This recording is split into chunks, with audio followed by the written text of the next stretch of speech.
The U.S. opposition to this resolution should come as no surprise.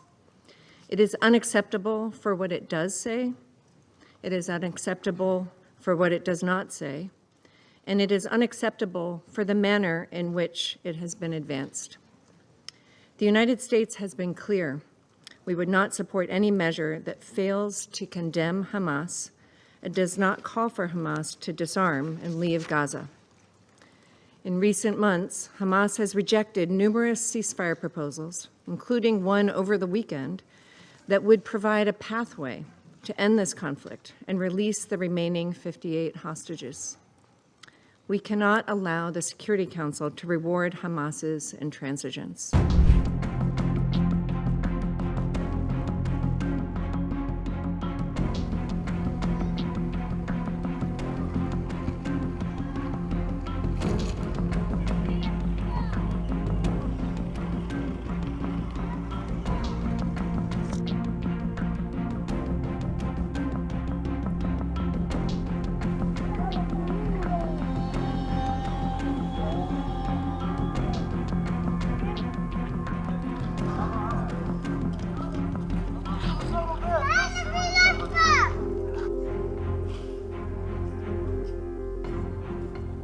Engaging in this performative process at a time when serious questions are being asked about the utility of the UN, its funding, and use of resources is shameful.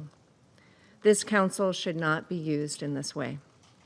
This council must hold itself to a higher standard. Meanwhile, we've had our negotiators on the ground trying to hammer out a real agreement to get hostages released, get a ceasefire, and provide humanitarian assistance.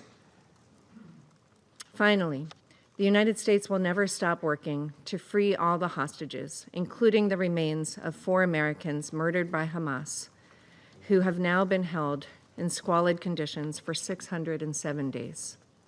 They will not be left behind. I shall put the draft resolution to the vote now.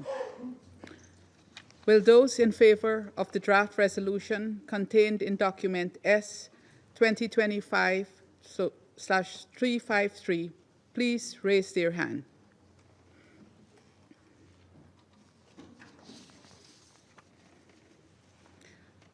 Those against? Abstentions? The result of the voting is as follows: 14 votes in favor, 1 vote against, 0 abstention. The draft resolution has not been adopted owing to the negative vote of a permanent member of the Council. The United Kingdom voted in favour of this resolution today because the intolerable situation in Gaza needs to end. We are determined to see an end to this war, secure the release of the hostages held by Hamas, and alleviate the catastrophic humanitarian situation for Palestinians in Gaza. Let us be clear. This failure will not go down in records as a mere procedural footnote. It will be remembered as a complicity, a green light for continued annihilation, a moment where the entire world was expecting action, but yet again this council was blocked and prevented by one member from carrying out its responsibility. President, I would like to respond to a disturbing comment made by a member. And I just want to reiterate that Israel has a right to defend itself. And it has taken numerous measures to limit harm to civilians and address humanitarian needs. The loss of civilian life in Gaza is tragic. We all mourn this. But the responsibility for this rests with Hamas, which could stop the fighting today by freeing the hostages and agreeing to the ceasefire terms already accepted by Israel. In the case on genocide, the resolutions of the Security Council and of the General Assembly Israel is committing war crimes and crimes against humanity. Can the Council say anything about that? Can you say anything before acting?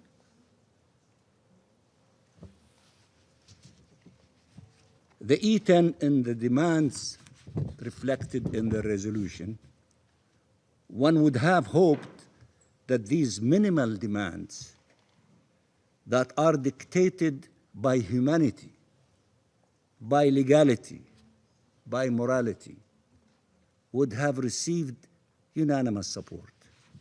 But unfortunately, they were faced with a veto. Madam President, this resolution is not a step forward. It ignores the reality on the ground. It disregards the negotiations that are already underway. It betrays the very people it claims to protect. Israel will continue to fight for the return of our hostages. We will continue to protect our citizens.